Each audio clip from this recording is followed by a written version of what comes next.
From the National Newsroom of the Canadian Press, I'm Karen Rebo. A surging death toll is accompanying a slight break in the weather as firefighters in Los Angeles cast a wary eye on a forecast for yet more wind starting tonight. Deaths in the fires that have ravaged LA area neighborhoods in the past week rose to 24 last night. At least 16 people are missing and 12,000 homes and buildings are gone. Jacqueline Lee has more from Altadena. Officials are warning residents to stay away given the dangers of downed power lines and gas leaks. In driving around some of these areas, they literally look like war zones.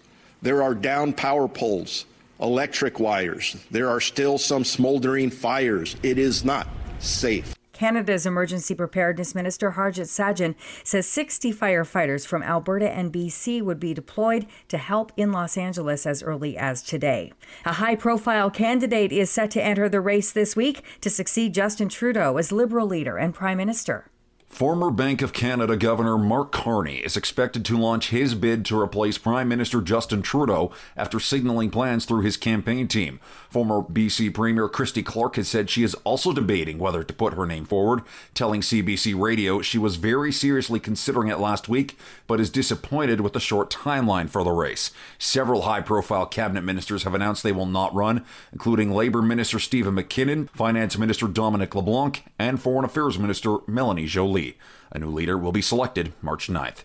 David Bowles, The Canadian Press. Lawyers will begin legal arguments today in Toronto for 4 girls soon to face trial over their alleged roles in a deadly group attack on a homeless man downtown. The teens are part of a group police allege swarmed and stabbed Kenneth Lee, a 59-year-old man who was living in Toronto's shelter system 2 years ago.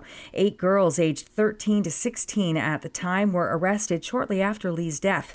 All were charged with second-degree murder. 4 have since pleaded guilty to lesser charges of manslaughter or assault.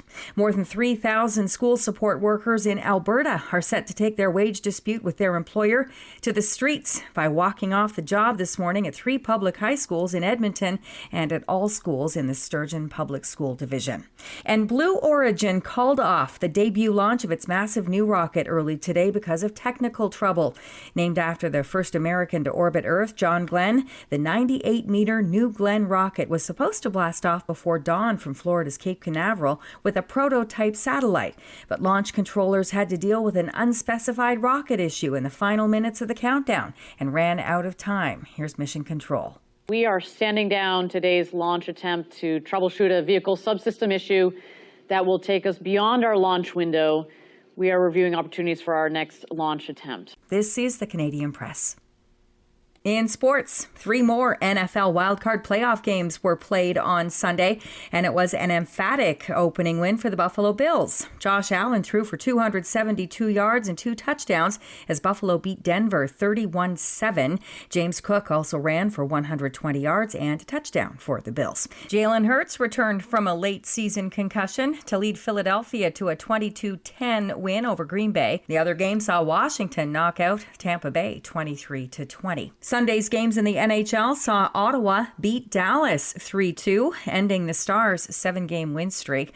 Nick Taylor of Abbotsford, BC, sunk a 3-foot birdie putt on the second playoff hole against Nico Echevarria and won the Sony Open in Honolulu, Hawaii. And NBA games are scheduled to return to fire-ravaged Los Angeles tonight, with the Clippers planning to resume their schedule when they play host to the Miami Heat. The Lakers are set to host the San Antonio Spurs. From the Canadian Press, I'm Karen Rebo. Thanks for listening. Don't forget to follow and subscribe. For more of today's top stories, visit thecanadianpressnews.ca.